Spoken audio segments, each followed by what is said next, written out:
저는 오늘 은혜를 베푸소서 에베소 강의 30번째로, 벌써 30번이 됐어요. 30번째로 하나님의 전신갑주를 취하라라는 제목으로 하나님 말씀 증거하도록 하겠습니다. 저는 지난주에 예수님 믿는 크리스찬들과 대적관계에 있는 마귀에 대해서, 또한 그 마귀와 벌이는 영적 전쟁에 대해서 말씀을 나누었습니다. 제가 지난주에 참 많은 내용들을 나누느라고 아주 빨리빨리 지나갔는데, 잠시 지난주에 나눈 내용들, 중요한 핵심 내용들을 토대로 복습해 보도록 하겠습니다. 예수님 믿는 크리스찬들은 원턴 원치 않던 간에 예수님 믿는 그 순간부터 영적 전쟁을 치르고 있어요. 그런데 이 영적 전쟁은 레슬링과 같다 그랬죠. 한국 스포츠로는 씨름과 같아서 쉴 틈이 없어요. 왜요? 마귀가 휴가를 가지 않기 때문에. 한순간이라도 긴장을 풀면 그 틈을 타고 마귀가 공격하기 때문에 우리는 항상 경각심을 가지고 마귀를 경계해야 한다라고 말씀드렸어요. 그런데 또 우리가 확실하게 알고 있어야 할 것이 뭐냐면, 우리는 끊임없이 우리에게 싸움을 걸어오는 이 마귀를 경계해야 하면서도 또 마귀에 대해 두려움은 가지지 말아야 된다는 거예요. 의외로 많은 성도들 안에 이 마귀, 사탄, 귀신, 악령들을 생각할 때에 그 안에 두려움이 있어요. 왜 그런가? 제가 보기에는 TV, 드라마, 영화의 영향을 많이 받아서 그런 것 같아요. 말씀의 영향을 받지 않고.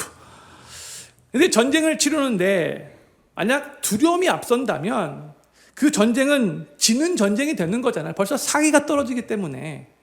근데 마귀와의 전쟁도 마찬가지잖아요. 우리 마음에 마귀와 영적 전쟁을 한다라고 할 때에 만약 두려움이 앞선다면 이거는 큰 문제가 되는 거예요. 그래서 제가 지난주도 그렇고 오늘도 마찬가지인데 다시 한번 강력하게 선포합니다. 마귀에게는 아무런 권세가 없습니다. 오직 우리 구주 예수 그리스도께만 모든 권세가 있습니다. 아멘이십니까? 아멘. 이거 꼭 붙잡아야 돼요. 이거 꼭 붙잡으셔야 돼요. 혹시 지난주 설교 안 들으셨으면 꼭 우리 유튜브에 올라가서 꼭 지난주 설교 들으시면 좋을 것 같아요. 마귀도 자기 자신에게 권세가 없다는 것을 잘 알고 있어요. 그래서 마귀가 하는 일은 무엇인가? 계속 끊임없이 사람들을 속이는 일이에요.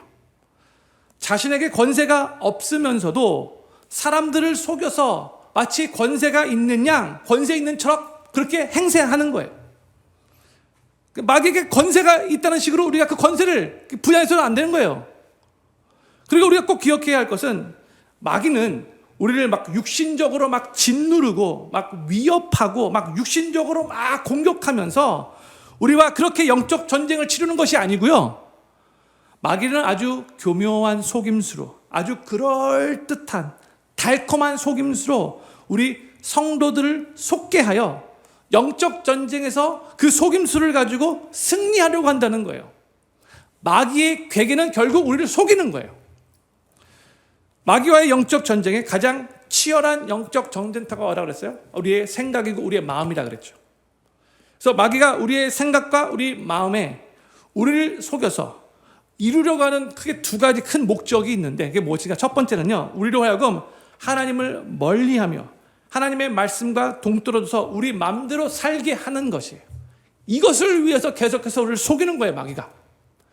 두 번째는 하나님이 우리 성도들을 위해서 계획해 놓으신 풍성한 삶이 있는데 그 풍성한 삶을 누리지 못하고 무기력하게 살면서 영적인 세계에서는 전혀 위협이 되지 않는 그러한 무기력한 존재로 남아있게 하기 위해 계속해서 마귀는 우리 성도들을 속이려고 하는 거예요.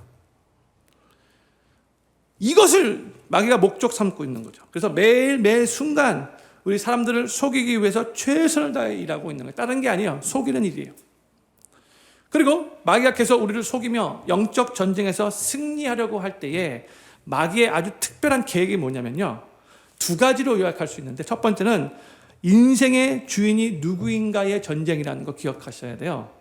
마귀는 계속 우리에게 야, 너가 너 삶의 주인이야, 이렇게 달콤하게 속이는 거예요.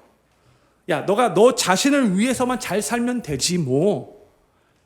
계속해서 끊임없이 이걸 부추기는 거예요. 그럴듯하거든요. 근데 우리는 피조물로서 창조주이신 하나님을 섬기는 삶을 살아야 하는 거잖아요. 그런데 마귀는 계속 하나님 섬기지 말고 너는 너 자신만 열심히 섬기면 돼. 너만 행복하면 되는 거지 뭐. 이렇게 속인다는 거죠. 그래서 야, 너의 욕구에 충실하면 되고 너 기분 나쁠 때 너 감정에 충실하면 되고, 야, 네가 원하는 거 있는데 네가 원하는 거 살면 되는 거지 뭐 이렇게 눈치를 봐. 이런 식으로 우리를 그럴듯한 달콤한 속임수로 마귀가 속이는 거예요. 너 삶의 주인은 너잖아. 이런 식으로 속이는 거예요. 많은 크리스천들은 이 속임수에 넘어가요. 두 번째, 이 세상의 가치관의 전쟁이에요. 마귀는 계속 우리 성도들에게 하나님 나라의 가치관, 이 성경적인 가치관이 아니라 계속 이 세상의 가치관으로 살 것을 유혹해요. 즉, 이 세상의 가치관이 뭐예요? 쉽게 말하면 물질과 쾌락과 명예죠. 더 쉽게 부귀영화죠.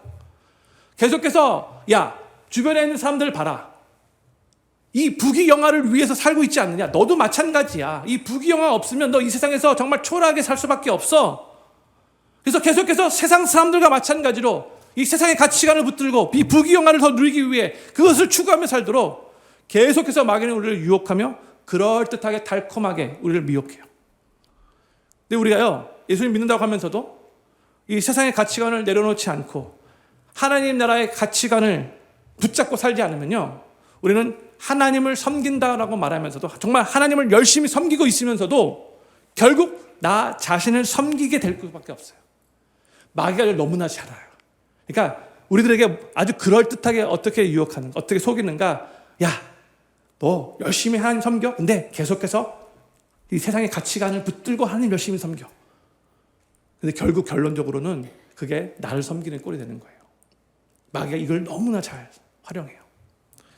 이게 여기까지가 우리가 지난주에 나눈 말씀이에요. 그랬어요? 이렇게 무슨 말이 안 돼요? 이게 지난주에 나눈 말씀이에요. 근데 이제 오늘 이제 본문 말씀이 이제 에베소 6장 13절로 시작하는데, 이러한 마귀와의 영적 전쟁에서 승리하기 위해 우리가 이제 어떻게 해야 하는가를 이제 이렇게 13절 선포합니다. 같이 읽겠습니다. 시작. 그러므로 하나님의 전신갑주를 취하라. 이는 악한 날에 너희가 능히 대적하고 모든 일을 행한 후에 서기 위함이라 했어요.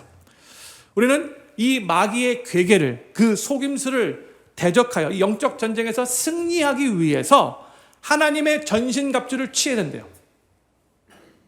Armor of God, full armor of God을 우리가 취해야 돼요. 입어야 돼요.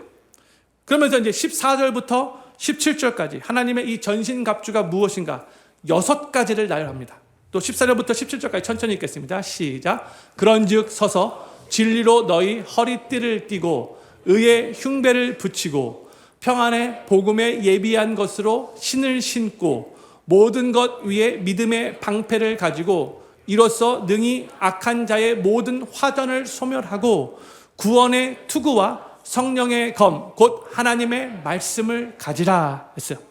우리가 영적 전쟁에서 승리하기 위해 취해야 할 하나님의 전신갑주는 진리의 허리띠, 의의 흉배, 그다음에 복음의 신, 그리고 믿음의 방패, 그리고 구원의 투구, 그리고 성령의 검, 즉 하나님의 말씀이라는 거예요. 6가지죠. 근데 이 6가지 가운데 5가지는 방어 무기라고 할 수 있고, 마지막 한 가지 하나님의 말씀은 공격용 무기라고 할 수 있어요. 그런데 저희가 이 전신갑주를 이해하려고 할 때 한 가지 먼저 기억해 주시면 좋을 것 같아요. 여기 보면은 이제 전신갑주에 대해서 말할 때 신체 부위와 이렇게 연결시켜서 보통 말을 하잖아요. 근데 너무 이 신체 부위를 너무 집중하며 그렇게 의미를 부여하지 않으면 좋을 것 같아요. 무슨 말, 예를 들어서 진리의 허리띠 하면 우리가 집중해야 될 것은 진리예요. 그런데 너무 허리띠에 집중하지 않으면 좋을 것 같아요. 허리띠가 어떡하? 아니야, 진리에 우리 더구나 집중하고 진리라는 거죠. 이 허리에 너무 영적인 의미를 부여할 필요는 없어요. 근데 거기에도 의미가 있는 거 알아요. 근데 그게 중요한 게 아니에요. 진리가 중요한 거죠. 또 저희가 집중해야 할 것은 신체 부위가 아니고 그 무기의 내용들이라는 것. 즉 진리, 의, 복음, 믿음, 구원, 말씀, 이것을 우리가 무장해야 돼요. 저를 한번 따라해 주시면 감사하겠습니다. 진리, 의, 복음, 믿음, 구원, 말씀. 오케이. 6가지를 잘 기억하면 좋을 것 같아요. 하나씩 생각해 보도록 하겠습니다. 첫 번째, 하나님의 전신갑주는 진리의 허리띠입니다. Belt of the truth예요. Truth. 이 진리의 허리띠는 크게 2가지로 우리가 이해할 수 있어요. 첫 번째는 예수 그리스도께서 가르치신 진리예요. 그리고 두 번째는 거짓이 없는, 진실을 말하는 정직한 삶을 산 성도의 품성적 특징을 가리키는 거예요. 예수님 믿는 우리 크리스천들은 예수님께서 가르쳐 주신 진리 위에 굳게 서야 하고, 그리고 우리의 삶에서 남을 속이는 거짓말하지 않고 정직하게 살기 위해서 최선을 다해 노력해야 한다는 거예요. 이게 우리가 취해야 될 바로 전신갑주 중에 하나예요.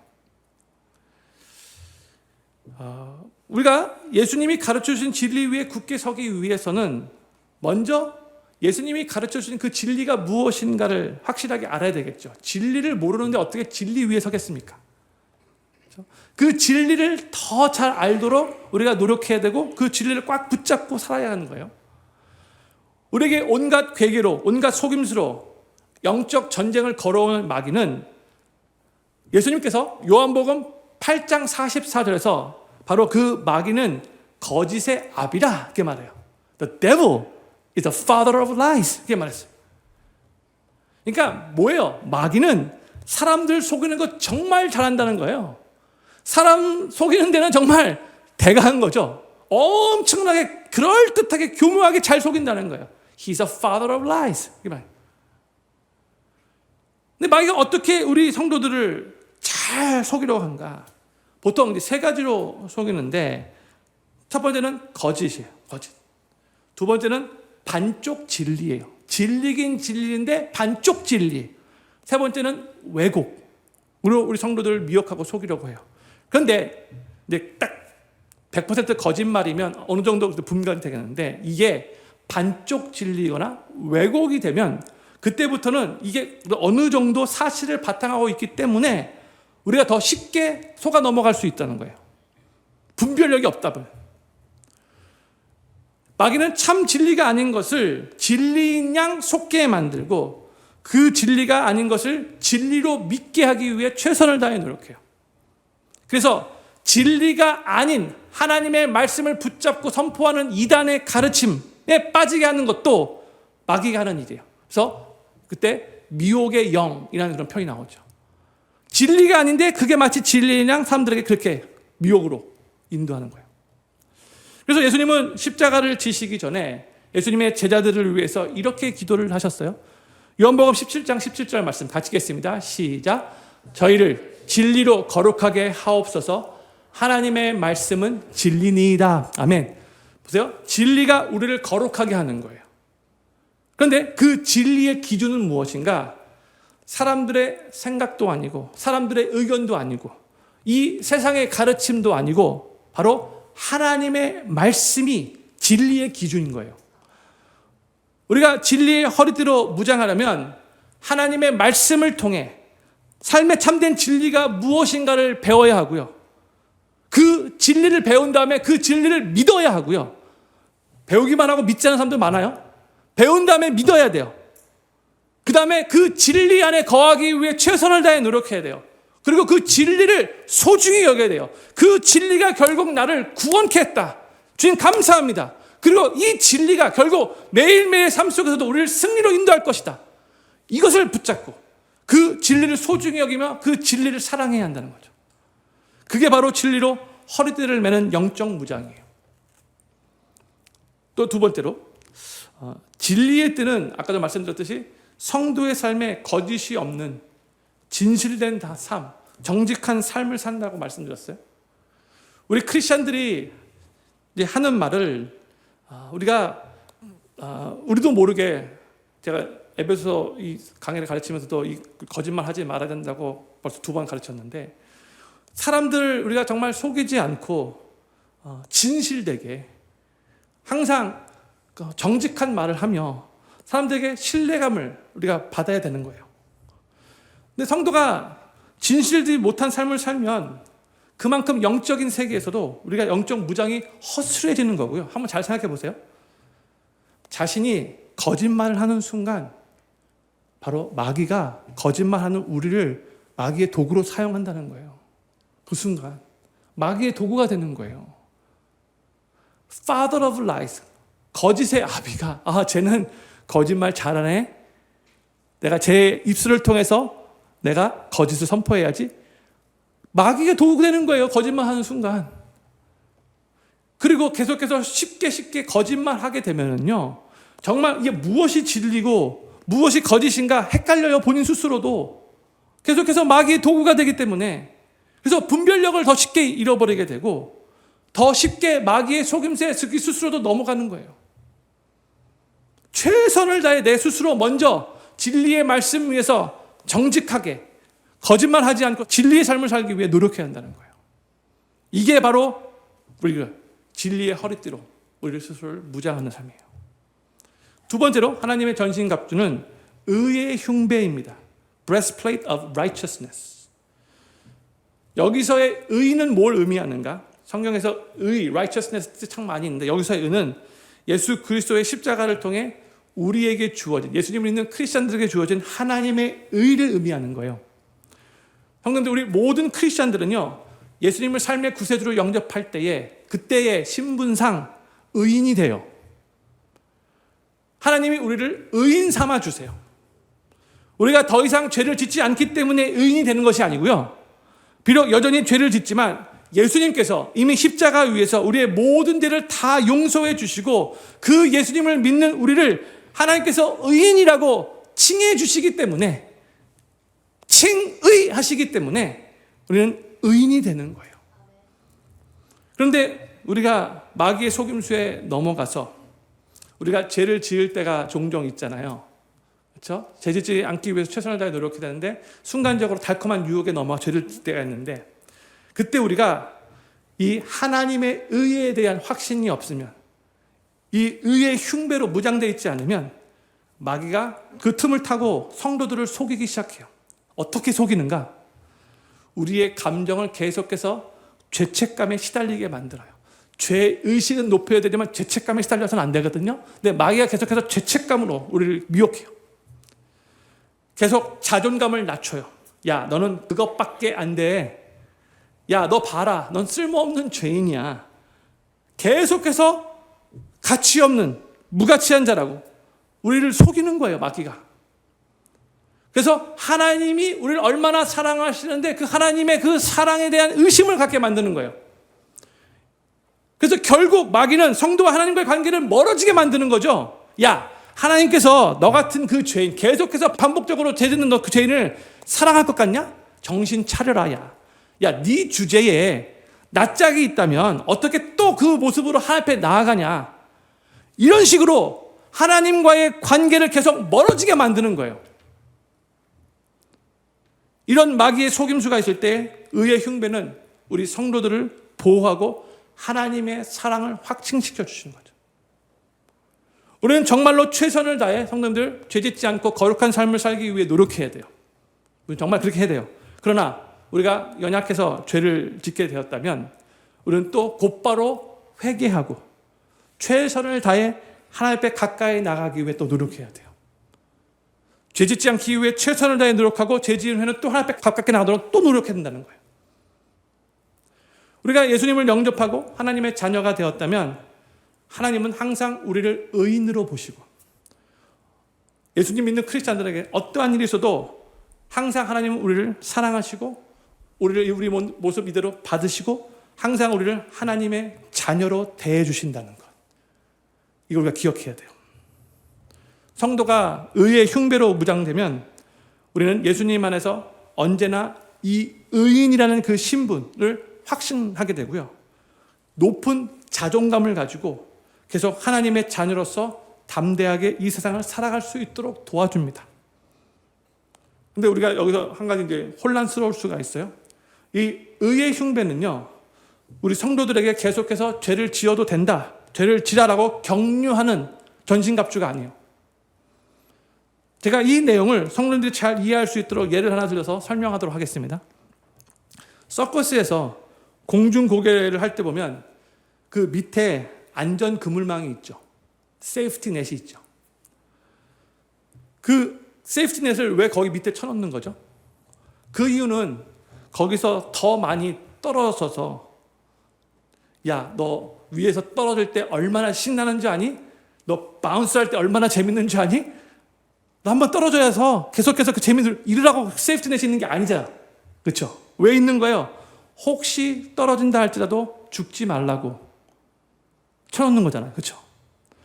그 세이프티넷을 쳐놓은 상태에서 서커스 공중고개를 하게 되면 위에서 고개를 하는 사람들이 불안한 마음을 가질 필요가 없어요.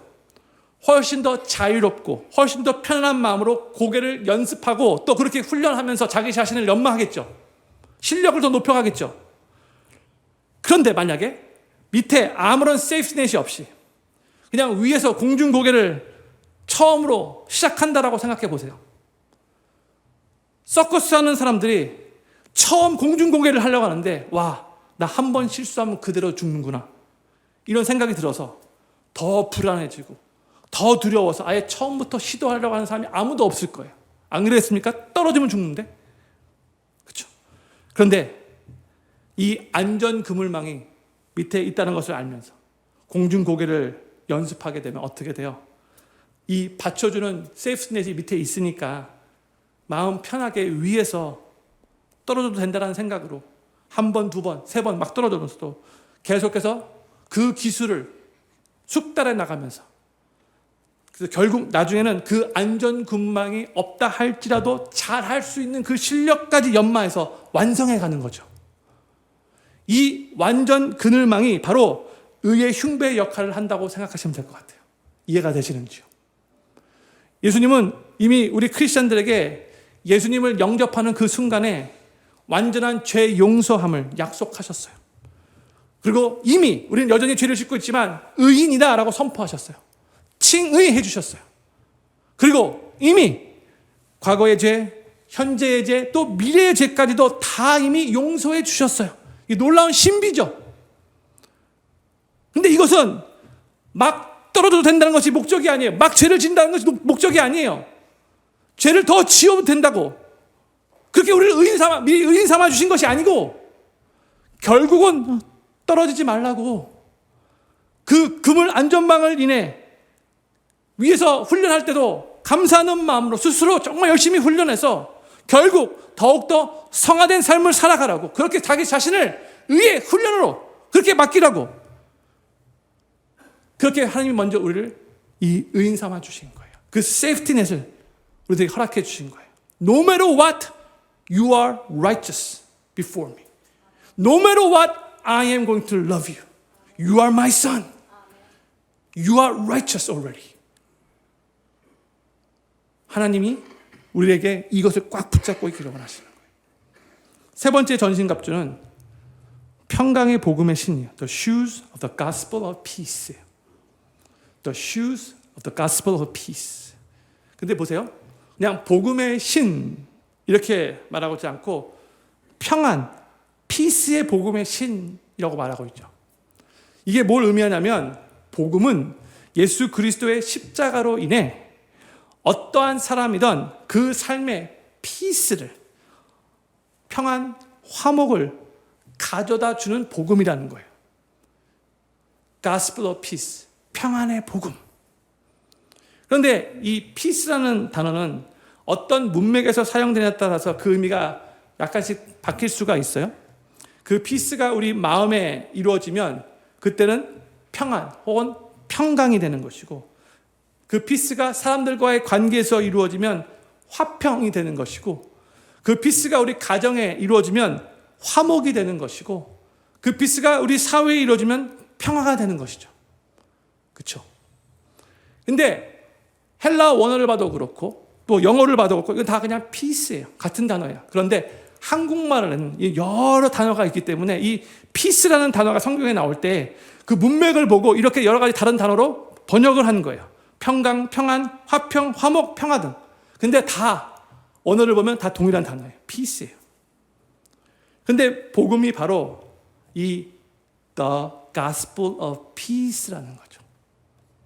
이 복음은 전파되어지고 그 복음을 받아들이는 사람들에게 그 사람의 삶의 죄의 문제에 대해서, 공허함의 문제에 대해서, 관계의 문제에 대해서 그 모든 것을 해결해주는 해결책이 되는 거예요. 그래서 어떤 사람이든 그 복음으로 인해 그 삶에 평강이 임하는 놀라운 힘이 있어요.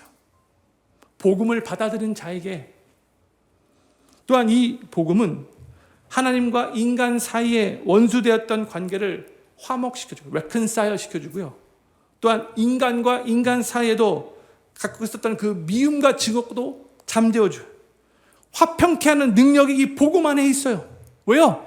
예수님이 친히 그 복음의 삶을 사셨기 때문에 예수님이 사신 그 복음의 삶을 우리도 계속해서 우리 마음에 새기며 그 삶을 살아가야 한다는 거죠. 그리고 하나 더, 복음은 결국 십자가의 사랑으로 인해 가정을 화목케 하고 더 나아가서는 사회와 한 나라까지 더 아름답게 변화시키는, 평화롭게 하는 그 아름다운 변화를 이뤄가는 바로 하나님의 방책, 솔루션이 된다는 거예요. 그래서 이 복음은 결국 내 삶을 변화시킬 뿐만이 아니라 우리 가정까지도 변화시키고 우리 사회와 결국 나라까지도, 한 나라까지도 아름답게 변화시키는 놀라운 능력이 돼요. 그런데 이 아름다운 변화가 이루어지기 위해서는 먼저 예수님 믿은 성도들이 이 복음을, 이 평화의 복음을 나누고 전할 때만 가능해지는 거죠. 나누지 않으면 이게 불가능한 거예요. 성도님들, 이 전신갑주 지금 6개를 지금 우리가 읽었는데 이 전신갑주 6개 중에 복음이 이 전신갑주 중에 하나라는 게 좀 의외가 아닙니까? 왜 하나님은 이 복음을 전신갑주 중에 하나로 취급하셨을까요? 그 이유가 뭘까요? 왜냐하면요, 우리의 대적 마귀가 이 복음 안에 엄청난 능력이 있다는 것을 누구보다도 잘 알아요. 우리 성도들보다 더 잘 아는 것 같아요. 그래서 성도들로 하여금 이 복음의 능력을 계속해서 하찮게, 가볍게 생각하도록 계속해서 우리를 속이고 있는 거예요. It's okay. 그게 만드는 거예요. 사탄의 속임수예요. 그래서 마귀는 성도들에게 복음의 능력에 대한 그 확신과 열정을 사라지게 만들어요. 그래서 그 틈을 타고 성도들을 계속 이렇게 속이는 거예요. 첫 번째로 복음을 전하는 것을 아주 무익하고 쓸모없는 일이라고 생각하도록 속이는 거예요. 야, 너같이 연약한 놈이 뭐 굳이 복음까지 전할 필요가 있냐? 야, 너나 잘 살아라. 야, 너가 복음을 전하면 사람들이 너 보고 비웃는다. 야, 이런 식으로 속이는 거죠. 두 번째로 마귀는 복음 전하는 것을 두렵게 만들어요. 과거에 내가 누구에게 복음을 전했는데 한번 거부당하면요, 상처받게 해서 더 이상 복음을 전하지 않도록 우리를 의기소침케 만들어요. 이 마귀가 하는 일이에요. 이게 바로 마귀의 괴계이고, 사실 이 영적 전쟁에서 지금 우리 크리스찬들이 많이 패배하고 있어요. 이거 부인할 수 없어요. 복음 전하지 않는 크리스찬들이 얼마나 많은데요. 사랑하는 필그림교회 성도님들, 예수님을 믿고 구원받은 크리스찬이 되었다면 복음을 전하는 그 책임이 우리 모든 크리스찬에게 있다는 것을 우리가 기억해야 돼요. 목사에게만, 선교사님에게, 신앙 좋은 몇몇 사람에게만 있는 게 아니에요. 모든 크리스찬들은 다 복음을 전하는 그리스도의 증인된 삶을 살아야 돼요. There's no option. 이거 아셔야 돼요. 우리는 복음의 신으로 다 무장돼야 돼요. 그리고 담대히 그 복음을 전하기 위해서 사람들에게 나아가야 돼요. 사람들이 복음을 거부해도 포기하지 않고 상처받지 않고 계속 복음을 전해야 돼요. 그 열매와 결과는 그냥 하나님께 맡기면 되는 거예요. 마귀가 우리에게 야, 복음 전해봤자 무슨 소용이 있냐? 그냥 너나 잘 살아라. 이렇게 속삭일 때, 야, 네 주변에도 지금 예수님이 안 믿는 사람이 수없이 많은데 뭐 굳이 거기까지 가가지고 니카라까지 가가지고 복음 전하러 가냐? 이것도 속임수예요. 항상 주변에 있는 사람들에게만 복음 전하면 어떻게 이 세계가 복음화가 되겠습니까? 어떻게 이 복음이 우리 한국 땅까지 들어왔겠습니까? 이건 말도 안 되는 소리예요. 사단의 속임수예요. 우리 주변에 있는 사람들에게도 열심히 복음을 증거하고 또 기회가 있어, 때가 있으면 또 땅끝까지 복음을 증거해야 되는 거예요. 우리 사명이에요. 모든 크리스찬들의 사명이에요. 이 원수 사단마귀 이 속임수에 넘어가서는 안 돼요. 우리가 꽉 붙잡아야 할 진리는 우리 눈에는 당장 보이지 않겠지만 복음이 전파되는 곳이 바로 시발점이 되어서 그곳에 놀라운 하나님의 역사가 임하고, 그래서 하나님 나라가 확장되며 그 길만이 이 세상 사람들에게 참된 평강을 맛볼 수 있게 하는 유일한 길이 된다는 것. 그 길만이 결국 이 세상을 아름답게 변화시킬 수 있는 하나님이 해결책이 된다는 것. 우리가 이걸 믿어야 돼요. 복음의 능력이 있어요. 우리 복음은 우리가 부끄러워해서는 안 되는 거예요. 그리고 복음 외에는 다른 길이 없어요. 하나님이 복음을 이 세상 아름답게 변화시키는 도구로 그렇게 사용하시기로 이미 결정하신 거예요. 그렇기 때문에 우리는 최선을 다해 복음의 신으로 무장돼야 돼요. 로마서 10장 13절부터 15절까지의 말씀 우리 같이 읽도록 하겠습니다. 시작. 누구든지 주의 이름을 부르는 자는 구원을 얻으리라. 그런즉 저희가 믿지 아니하는 이를 어찌 부르리요? 듣지도 못한 이를 어찌 믿으리요? 전파하는 자가 없이 어찌 들으리요? 보내심을 받지 아니하였으면 어찌 전파하리요? 기록된 바 아름답도다 좋은 소식을 전하는 자들의 발이여 함과 같으니라. 아멘. 한 영혼이 구원받기 위해서는 누군가가 그 영혼에게 다가가서 먼저 복음을 전해야 되는 거예요. 복음을 듣지 않고 구원받을 수는 없는 거죠. 복음 가운데 어떻게 우리가 구원받을 수 있는가? 예수님에 대해서 들어야지만 그 복음 말씀을 듣고 아멘 화답하며 예수님을 영접할 수 있게 되는 거죠. 오늘 우리 필그림 교회 10명의 성도님들과 또 타교회의 또 의사 선생님 한 분, 총 11명이 니카라과 단기 선교를 떠납니다. 오늘 5시 30분 비행기로 떠났다가 다음 주 토요일 저녁 비행기로 돌아와요. 평안의 복음을 신고 니카라가 땅으로 향하는 우리 선교팀을 위해서 우리 사랑하는 필그림교회 성도님들 이번 주 내내 하루도 빠지지 않고 계속해서 기도해 주시기를 간절히 소망합니다. 아멘이십니까? 아멘. 우리는 최선을 다해서 그곳에서 그리스도의 사랑을 전하고 복음 전할게요. 함께하지 못하신 것에 대해서 안타깝게 생각하시면서 기도로 동참해 주세요. 기도로 동참해서 내년에는 가능하면 같이 가실 수 있으면 좋을 것 같아요. 금년은 어쩔 수 없이 딱 10명으로만 한정됐는데 내년은 조금 더 많이 갈 수 있도록 그렇게 계획을 세울게요. 성도가 복음의 신으로 무장되어 계속 복음을 전하는 삶을 살게 되면 그 삶은 더욱 복음의 능력을 체험하게 돼요. 성도님들 우리 삶 가운데 왜 능력 있는 삶을 못 사는지 아십니까? 많은 때 보면은요 복음을 증거하지 않아서 그래요. 복음을 증거할 때 놀랍게 하시는 하나님의 그 역사하심을 경험하게 되거든요. 근데 복음을 전하지 않기 때문에 삶의 능력이 안 나타나요. 성령께서 능력으로 우리에게 임하시는 이유 중에 하나가 뭐예요? 그리스도의 증인되라고. 오직 성령이 너에게 임하시면 너희가 권능을 받고 예루살렘과 온 유대와 사마리아와 땅끝까지 내 증인이 되리라. 성령의 권능이 임하는 이유가 그리스도의 증인된 삶을 살게 하기 위해서예요. 근데 복음을 안 전하니까 우리 삶 가운데 주님의 능력이 경험되어지지 않는 거예요. 복음을 전하는 삶을 살 때, 복음의 신으로 무장될 때에 그때 더욱더 우리는 이 복음의 열매가 나타나기 위해서 더욱더 기도하게 되고요. 이 세상을 바라보지 않고 더 영원한 천국 바라보게 하고요. 더욱더 성숙한 신앙인의 삶을 살 수 있게 해요. 복음을 계속 전하는 삶이 전신갑주로 무장되는 삶이라는 것을 기억하셔야 돼요. 네 번째, 하나님의 전신갑주는 믿음의 방패, the shield of faith입니다.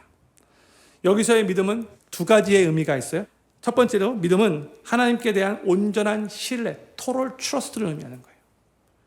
두 번째로 믿음은 내가 지금 처한 환경과 처지는 지금 불가능해 보인다 할지라도 찬송가 가사처럼 이 눈에 아무 증거 아니 배어도 끝까지 하나님의 약속의 말씀 붙잡고 믿는 거예요.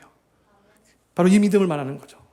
믿음은 하나님의 말씀이 바로 이 길이 가장 선하고 가장 올바른 길이다라고 우리에게 알려주면 비록 그 말씀이 내가 잘 이해가 되지 않는다 할지라도 그 말씀을 순종할 때에 내 삶에 손해가 있을 것 같아 보인다 할지라도 그 말씀 순종하는 순간 나에게 희생이 요구된다 할지라도 그 말씀 순종하는 순간 정말 내 삶에 살을 애는 듯한 그러한 고통이 뒤따른다 할지라도 그게 하나님 말씀이기 때문에 의심하지 않고 그 하나님 말씀을 신뢰하며 순종하는 거예요. 믿음으로. 그리고 믿음은 우리가 잘 이해되지 않는 것을 순종해야 할 때에 우리로 하여금 용기를 갖게 하죠. 결국 믿음은 우리가 겪고 있는 이 고난과 이 어려움과 이 환난까지도 다 합력하여 선을 이루실 것을 그 하나님을 신뢰하게 만들기 때문에 그래요. 그런데 마귀는 우리의 이 믿음을 계속해서 흐지부지하게 연약하게 만들기 위해서 우리를 계속해서 속일 거예요. 연약해지게 만들 거예요.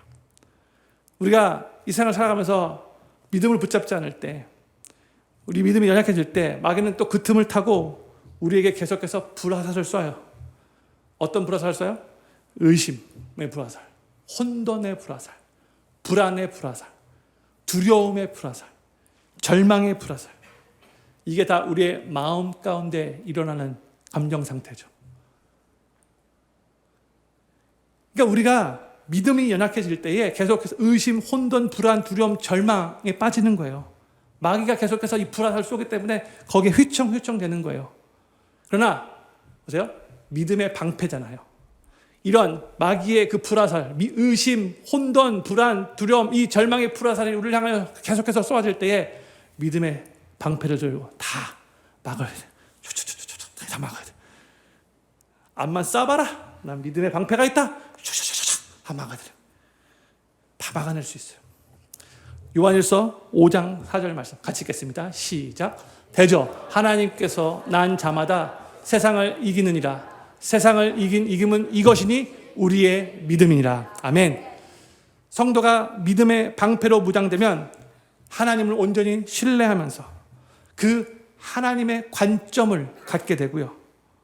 우리가 처한 상황이 너무나 힘들다 할지라도 그 처한 상황까지도 뛰어넘어 결국 궁극적인 승리가 우리에게 있다는 것을 믿음으로 받아들이면서 더욱더 용기를 가질 수 있게 되는 거예요. 다섯 번째 하나님의 전신갑주는 구원의 투구입니다. The helmet of salvation.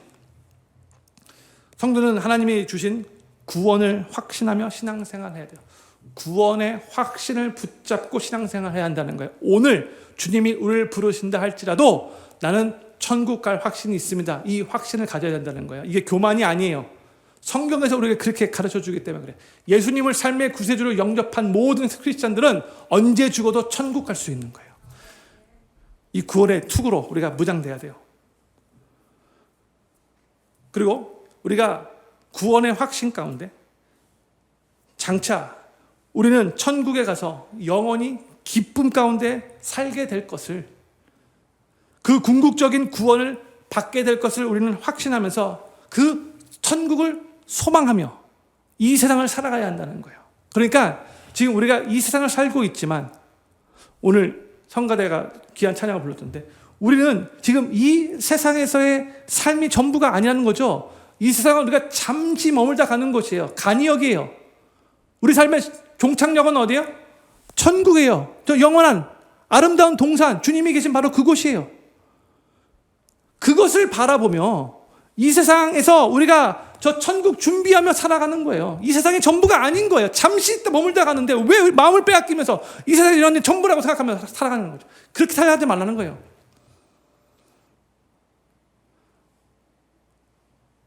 이 세상은 우리에게 여러 가지 이해가 안 되는 일들, 죄악에 관여하기 때문에 왜 이럴까? 정말 여러 가지 의문이 생기게 하는 그런 일들이 일어나요. 근데 이 세상에서의 삶이 그것으로 끝이라면 그러면 정말 왜 그럴까? 혼돈 가운데 빠질 수밖에 없어요. 그런데 우리는 뭘 하냐면 이 세상은 죄악에 관여하는 곳이고 잠시 머물다 가는 곳이고 저 영원한 천국이 진짜지. 그 영원한 천국에서 살 것을 기다리면서 우리가 이곳을 살아가는 것이지 이걸 붙잡아야 한다는 거예요. 이게 바로 구원의 투구인 거예요. 이 에베소서 6장 17절에서는 그냥 구원의 투구라고만 기록되어 있지만 데살로니가전서 5장 8절 보면은 이거에 대해서 말하면서 구원의 소망의 투구를 쓰자. A helmet, the hope of salvation. 그러니까 이미 구원받은 자로서 영원한 천국을 소망하며 삶을 살아야 하는데 이 천국의 소망이 희미해질 때에 마귀가 우리를 어떻게 속이는지 아십니까? 마귀는 계속해서 인생의 참 가치와 인생의 그 성패를 이 세상의 것만 가지고 판단하도록 성도들을 계속해서 미혹해요. 속여요. 그래서 이 세상의 부귀영화를 추구하도록 계속해서 부추깁니다. 근데 우리가 이 구원의 투구로 무정되어 있지 않으면 이 세상에서 가진 것이 적을 때에 마귀는 우리 인생을 참 불행하게 느끼도록 그렇게 우리를 속여요. 두 번째예요, 그게. 우리 주변에 있는 친구들 볼 때에 나보다 세상적으로 더 잘 나가는 것 같이 보여요. 나는 열심히 주님을 위해서 살려고 노력하는데 쟤는 볼 때 별로 신앙도 없고 아니 예수님도 안 믿어. 그런데 되어져가는 일 보면 왜 저렇게 잘 풀리지? 그래서 왜? What's wrong? 하나님, what's going on here? 이런 의문을 갖게 만들죠. 그런데 만약에 이 세상에서의 삶이 전부라면 그 의문이 더욱더 우리를 정말 괴롭힐 거예요. 계속해서 신앙이 없는 저 사람들은 너무나 잘 나가는 것 같은데 나는 왜 이 모양 이 꼴이지? 그래서 마귀는 계속해서 우리를 스스로를 초라하게 만들도록 그렇게 유혹해요. 야, 너 그렇게 주님을 위해서 살려고 노력하는데 너 삶 한번 봐라. 야, 예수님 안 믿는 사람들 봐라. 야, 쟤네들은 뭐 예수님 안 믿어도 열심히 정말 부유하게 잘 살고 있는데 너 봐라. 야, 봐라. 야, 봐라. 이 마귀가 봐라야. 이게 정말 이걸 자꾸 무기를 삼는 거예요. 근데 이 세상에서의 삶으로 끝이라면 오케이, it makes sense. 근데 이 세상의 삶이 끝이 아닌 거죠. 잠시 머물다 가는 거예요. 성경은 계속해서 우리는 이 세상에 나그네라,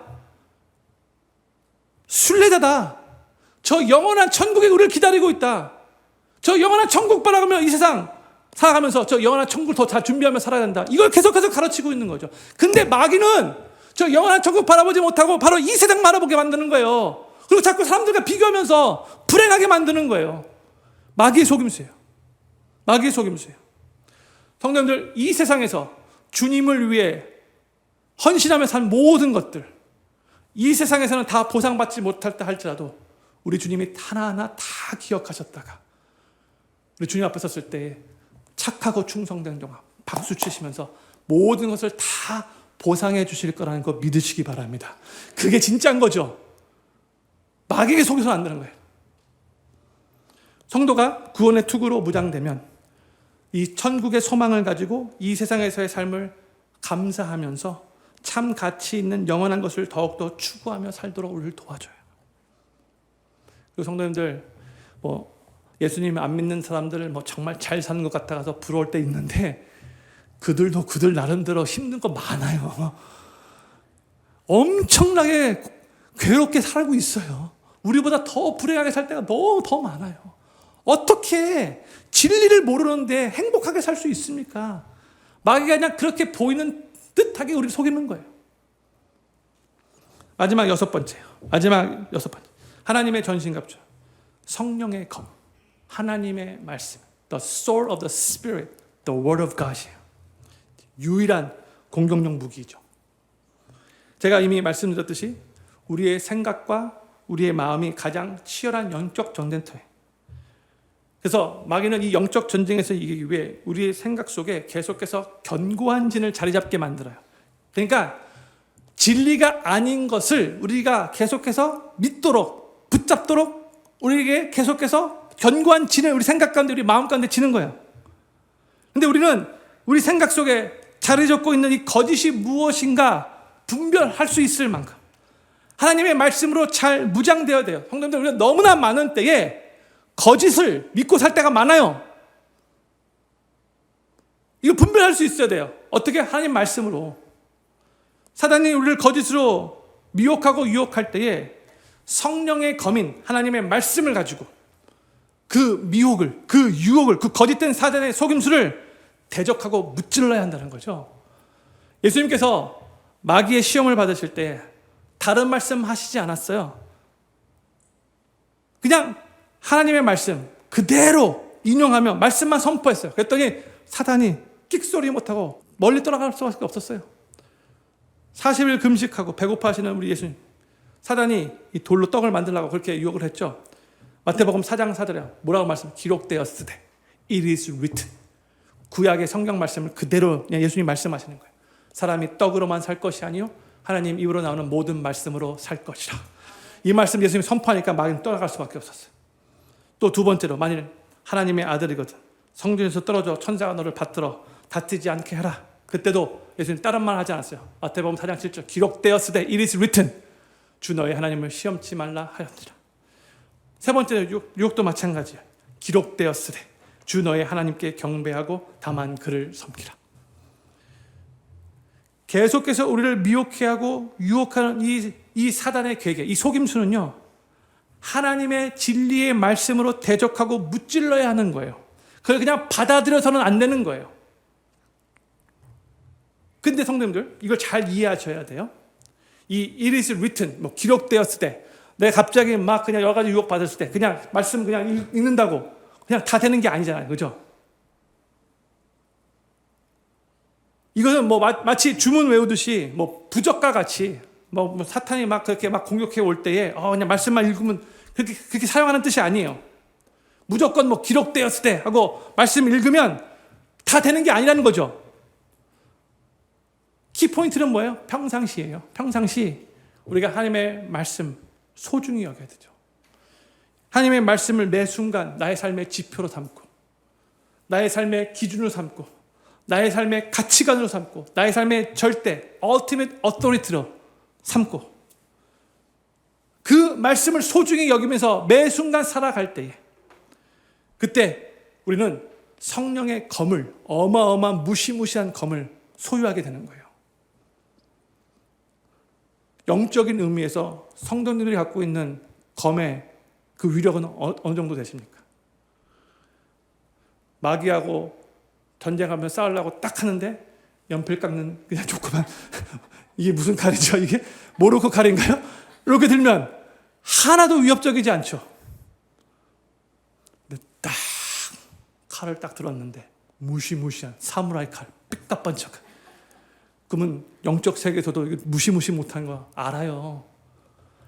말씀 한 구절 딱 선포할 때 영적 세계에서 그냥 끽소리 못하는 거예요. 근데 그 키는 뭐예요? 평상시에 우리가 하나님 말씀을 얼마나 소중히 여기는 거예요. 그 말씀 가지고 마귀를 대적할 수 있는 거예요. 무찌를 수 있는 거예요. 저는 지금 6가지 전신갑주에 대해서 말씀을 나누었어요. 진리, 의, 복음, 믿음, 구원, 말씀. 우리가 왜 이런 것들로 우리의 전신갑주를 삼아야 하는가? 왜 그런 거예요? 다 거짓된 사단의 속임수와 그 꾀임, 그 괴계에, 그 속임수에 넘어가지 않기 위해서인 거죠. 순간적으로 방심하고 자칫 생각을 느슨하게 가지면 우리는 사단의 속임수에 넘어가서 우리가 마땅히 하나님의 자녀로서 능력 있게 살아야 되는데 그렇게 살지 못하게 영적 전쟁에서 비실비실 지게 되는 거예요. 저는 여기 계신 모든 필그림교회 성도님들이 하나님의 전신갑주로 잘 무장되시기를 바라고, 그래서 마귀의 온갖 속임수와 계계에 넘어지지 않기를 바라고, 하나님의 말씀을 붙잡고 일어서셔서 주님 다시 오시는 그날까지 영적 전쟁에서 승리하는 삶을 살아가시게 되기를 우리 구주 예수님의 이름으로 간절히 축원합니다. 우리 다 같이 자리에서 일어나셔서